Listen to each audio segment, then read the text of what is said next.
这可是青岛啊，我凭什么去评价这座城市呢？一定要让我用一句话来总结这座城市，我会给你一个完全挑不出毛病的描述：青岛就是整个中国北方最好的城市，没有问题吧？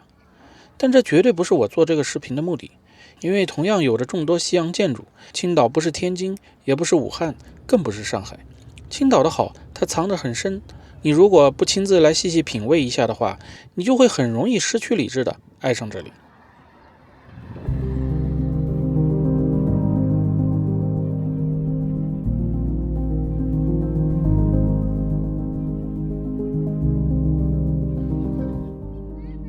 我已经来过青岛3次了，但每次都只是一名游客。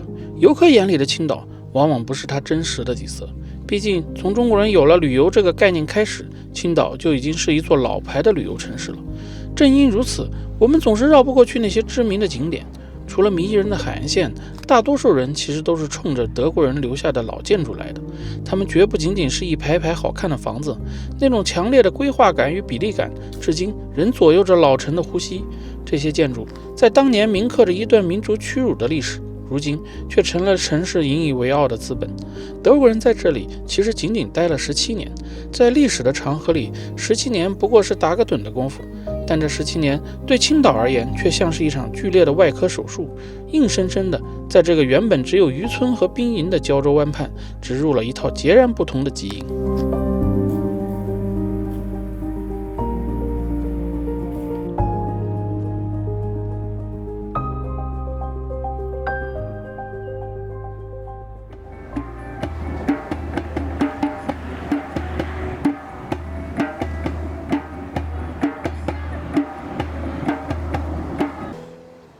但你要问我青岛最美的地方在哪儿，还能是哪儿？当然是海边了。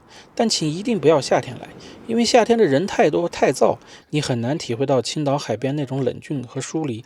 这时候你能感到更多的是一种青蓝色的苍茫和海风拂过脸庞的冷静，这和南方的海那种热情完全不同。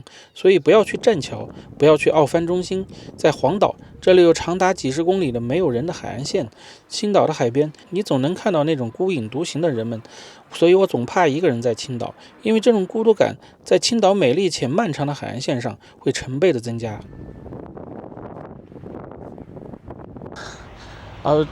根本没有必要去这个市区啊，你就来度假就好了。你看，随时到处都是海滩，你外面那个雾气蒙蒙的海岸线多好看，然后远处的那个山若隐若现的，这海滩不是独享吗？你说这么大的地方能装多少人啊？而且露营车就可以停在路边，你在这露3天营都没人管你。当然上厕所可能是个问题啊，不过旁边应该是有一些大的商区的，你们可以开车去找找。不过这里真的没有人就很爽，特别是我去走了南方一些海边啊，它很少有这么宽，就是你们只要来过青岛就知道，它整个海岸线大体上都是这样的。然后这个黄岛区呢人又少，真的是完全是可以过来的。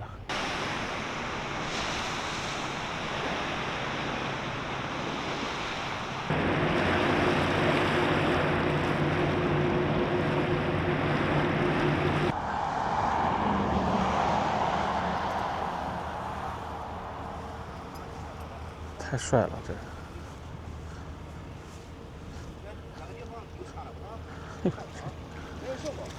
这是在抓海蛎子吗？你们这是要抓海蛎子吗？那个是氧气吗？那个？哦。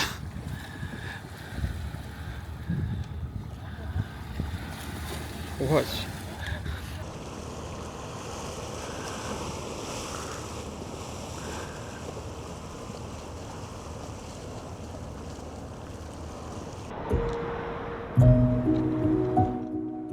我觉得青岛人的性格里一定有一种孤傲的情绪，不然为什么这里的海边没人吹拉弹唱，没有人在这里歌舞升平？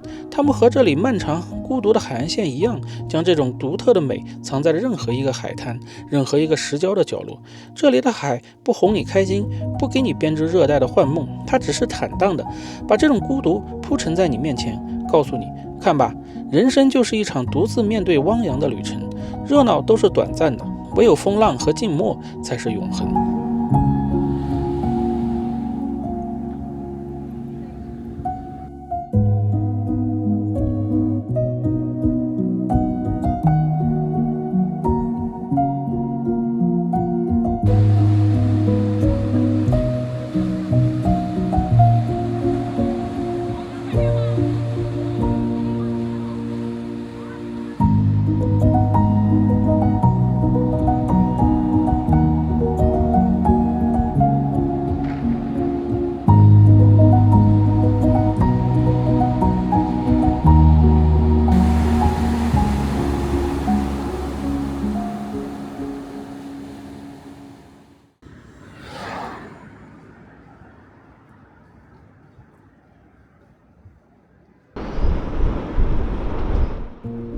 一切的起点是青岛站，在绝大多数中国城市，火车站只是一个交通枢纽，但在青岛，它是这座城市现代时间轴的起点。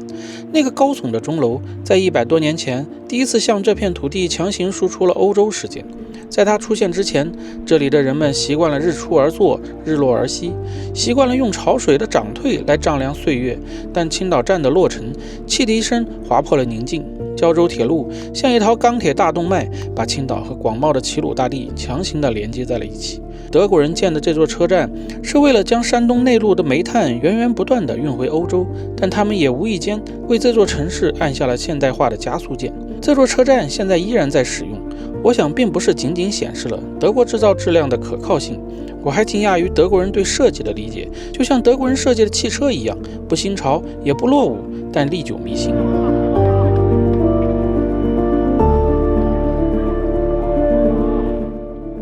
顺着海岸线往上走，你会感受到一种强烈的、不容置疑的秩序感。这种秩序感的核心就是胶州总督府的旧址。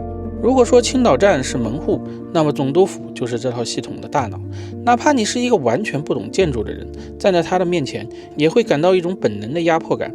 它太对称了，太威严了。大量的崂山花岗岩被切割成规整的形状，垒砌成这座庞然大物。它不加掩饰地宣告着权力和控制。你会发现，青岛老城区的很多道路都是以总督府作为坐标原点向外辐射的。德国人留给青岛的不仅是几栋好看的洋房，而是一种极其严密的城市规划逻辑。下水道的走向、街区的分割、植被的搭配，全都经过了精密的计算。这种被刻在石头里的秩序感，让青岛在后来100年的岁月里，始终保持着一种异于其他北方城市的克制和体面。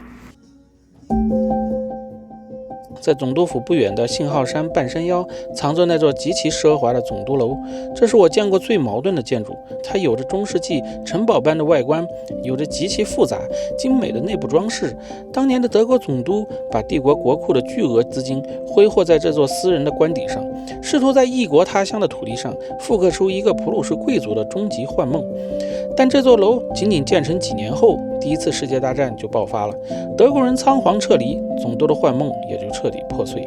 这里内部几乎完全保留着当年总督居住时候的样子，看着那些依旧光鲜的柚木地板和巨大的水晶吊灯，很难想象100多年了，这里依然被保护得很好，就像主人刚走没多久的样子。我不知道有多少人看过哈尔的移动城堡，我在这里面逛的时候，想到的不是德国总督，而是想到了女主角苏菲在动画里生活时候的样子。这时候，这间房间一下子就生动了起来。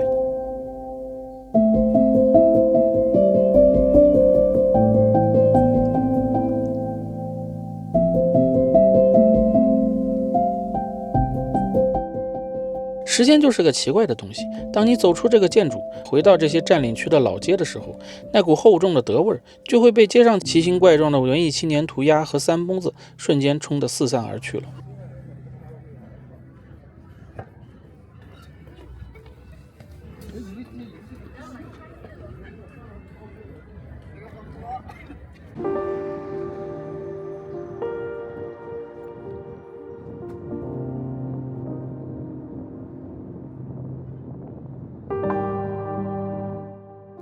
在中国，很多城市都在拼命折腾出一种高级感，建最高的玻璃幕墙，就修最宽的柏油马路，用奢华的 LED 灯光把夜空照得如白昼一般。但那不是高级，那只是昂贵的喧哗。青岛的高级感则藏在那些游人稀疏的街道里。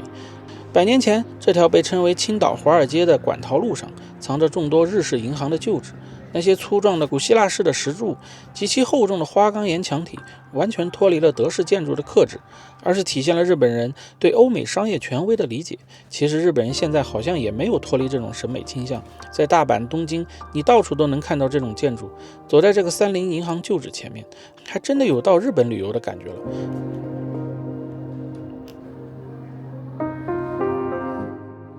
这个青岛的瞿颖所更是将这种感觉推向了极致，而贴在墙上我们的那些历史标语也没有对这种感觉有任何消减。可以说，我在这条街上看到的建筑，可能比我在神户街上看到的建筑更为日本。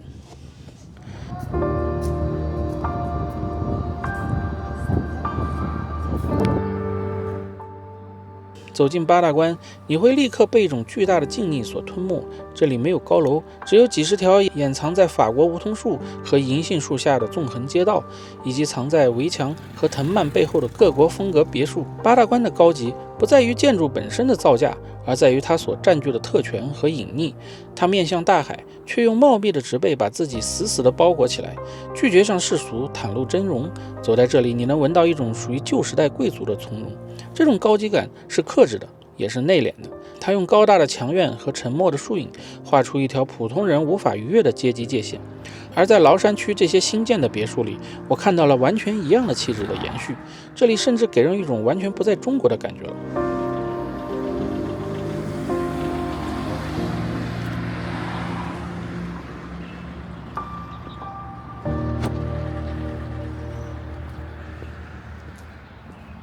选好原料，大片芒果肉，奶香更浓郁，软糯清甜，双重味蕾体验。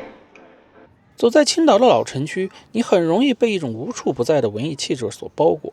红瓦绿树，咖啡馆的暖光，街角的精心摆放的复古单车，还有那些重新被粉刷带着做旧的老街牌，一切都太美了，美得像一张加了柔光滤镜的明信片。但如果你像我一样，在一个地方停下来稍加观察，你就会感觉到一种巨大的违和感。眼前这一切精致的文艺根本就不是为了本地人准备的，这其实是一座巨大的供外地游客消费的主题乐园。最典型的幻象就矗立在圣米厄尔教堂的广场上，这座曾经象征着绝对信仰和庄严的哥特式建筑，如今已经彻底沦为了巨型的摄影布景板。游客们在这里排队打卡，比划着剪刀手，试图沾染一点异国情调的浪漫。但在这份喧闹里，你再也看不到一个真正的老青岛人。这座建筑的灵魂已经被抽空，它被强行地穿上一件名为浪漫的外衣，每天被迫接客。我曾在15年前来过青岛，这个教堂那时候还没有那么多人的光临，所以自然也没有收费，随便就能进出。我在里面稍微坐了一下，就有信徒非常虔诚地向我来传教了。我想现在这样的信徒都消失了吧，因为参观这里面的人的目的都变得非常单纯。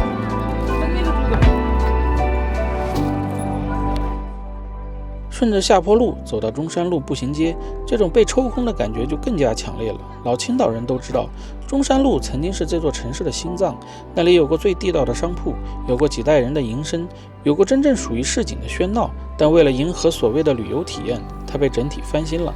你走在上面，两旁是千篇一律的文创店、网红奶茶和义乌批发来的纪念品，它太像一个被精心制作的橱窗模型了。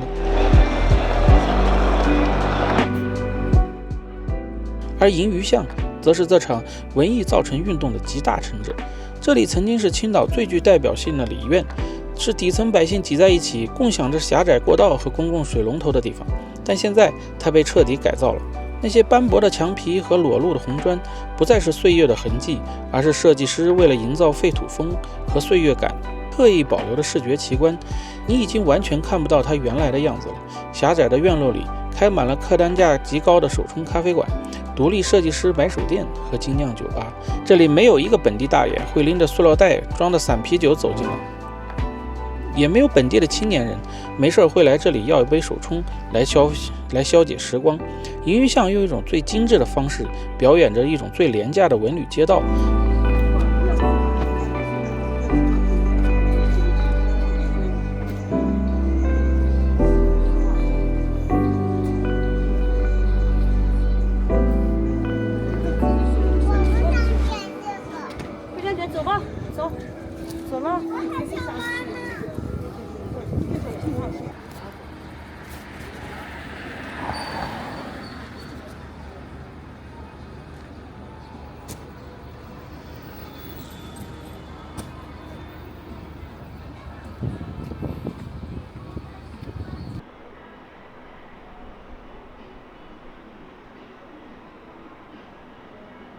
这款经典蘑菇利用脱水工艺保留蘑菇原本风味。而当你在淡季走到大报岛休闲街区的时候，更是感叹这里的冷清了。我当然知道这条街的意义，但现实是这条街看起来一点也不青岛，所以这里不是成都的玉林路，也不是广州的东山口。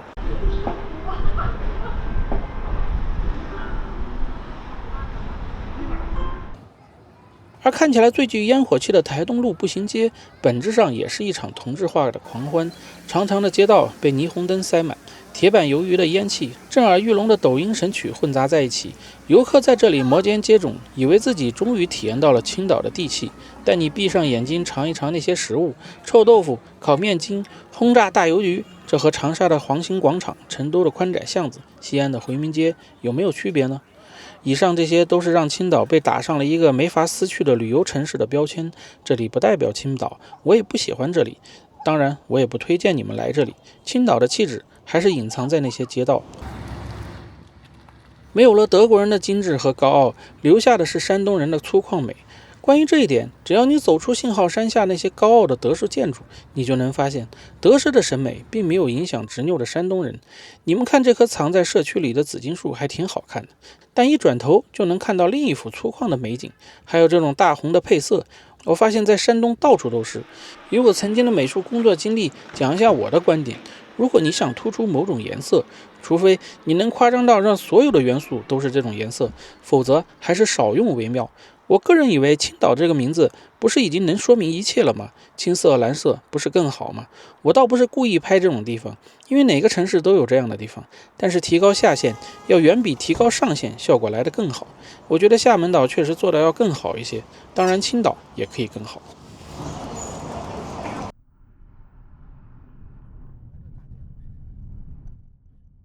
很多人来青岛，以为逛完了市南市北、崂山、李沧，就算是读懂了青岛。但我发现，那条被拉长到近40公里的黄岛区，才是青岛真正的野心所在，同时也是如今最大的痛点所在。100多年前，德国人建起了青岛站，用一条钢筋动脉为老城区按下了现代化的加速键。而几十年前，黄岛这片土地同样被按下了一场狂飙突进的快进键。当你走在曾经被寄予厚望的滨海大道上，如今只能被成片的钢筋水泥包围。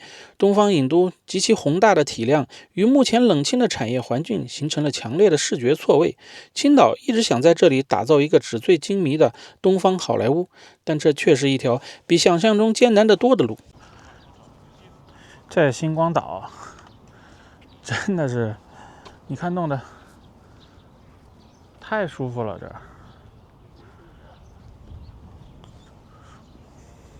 山东人都可以来这度假，而且这边房子啊巨老多，简直看都看不完。你们看前面，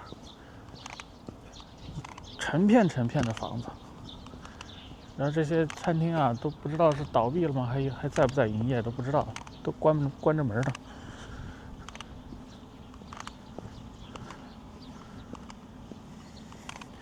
就是我还挺纳闷的，整个黄岛这边，按理说我就是你要是这么便宜的话，应该有不少人来这玩，而且天气这么好。这青岛就4月以后，7月之前，他们说气温都非常舒适，可能下海吧稍微有点冷，但是呢，你在这生活嘛，就很舒服啊。除了说风大你在家里待着好了，对吧？你看这么多楼，全这小洋房盖的，这还有卡丁车场，没人，完全没有人。我也不知道这种事情会不会越来越严重啊，就是有人说我逛雄安的就是鬼城，他没人去嘛，他谈不上鬼城，反正就是没人呗。人家弄得还挺好。就这儿也是星光岛，这也是一片一片的楼，我看那边也没什么，入住率也不是特别高。像这欧洲小镇底下是关着门的，看着还挺抽象的。还有茅棚，我去，这都什么玩意儿？应该也是本来奔着文旅方向做的吧，应该是。看着造型是不像这样楼。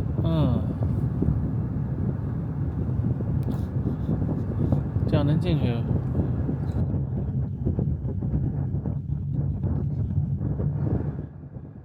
其实我们不用太苛责当时的决策，把时间往回推13年，那时票房连创新高，影视产业和房地产齐头并进，绝对是一个城市翻盘的巨大风口。但如今这个甚至连 AI 都在颠覆一切的时代的洪流带来的风险已经完全不可控了。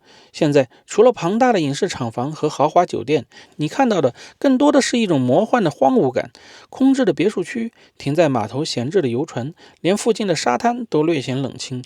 我在黄岛最西端租的民宿，一天竟然只要50块钱，你可想而知，在那些年里到底盖了多少无处安放的房子。其实关于这个星光岛，当然也不至于一直就这样，电影不行，还有别的娱乐项目。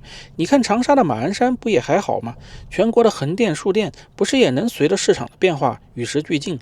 所以不用担心黄岛，我们要相信后人的智慧。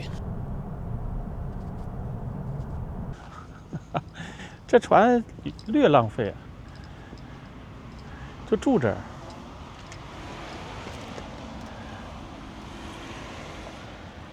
我都奇怪他们怎么弄上去，是要等涨潮了吗？我不知道我的观众里面有没有台湾的，我就觉得，你看你们垦丁那儿那么小一个地方，搞得生龙活虎的，我去这青岛这边海多好啊！当然了，可能没有你那边暖和，就是冷一点。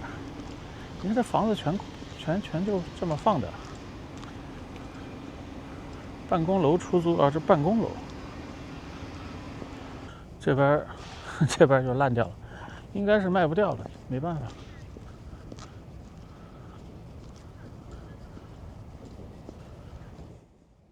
其实比起逛老城区的德式房子，我现在更喜欢黄岛的空旷与悠闲。你不必和人从众去分享本来就拥挤的海滩，你在这里很容易享受到一种孤独的美。当然，您不要和我一样总是孤影独行，能带着自己爱的人来这里，会让你觉得青岛是一个你值得托付一生的地方。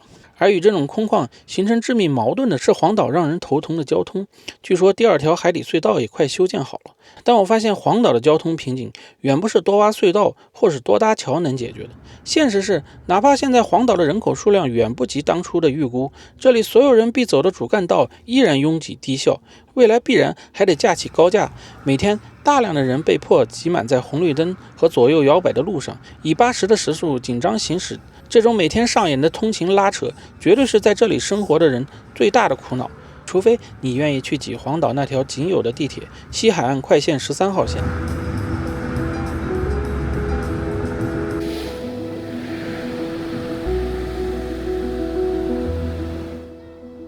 好了，有人不爱青岛吗？我觉得没有，包括我。但我真的不喜欢一个人在这里，这里的海太美了，让我的孤独感有如深夜一个人走在原本热闹的街道一样，无处躲藏。我希望能再来青岛，但绝对不是一个人。青岛是一座充满矛盾感的城市，它在西方的壳子里过着最地道的山东生活。那些专供游客消费的同质化喧闹背后，藏着最冷峻孤傲的海。100多年前的车站为它安下了加速键，而如今拉长到了40公里的黄岛，则承载着它庞大却略显尴尬的野心。城市的发展无可厚非，但我更偏爱它骨子里那种克制与体面。对于未来，我希望青岛不必再拼命迎合那些廉价的文旅滤镜，也不必在焦躁的造城运动中迷失。愿它能沉下心来，找回属于自己的真实的心跳，让那片宽广冷峻的黄海继续滋养这片土地上最真实、最粗犷的生命力。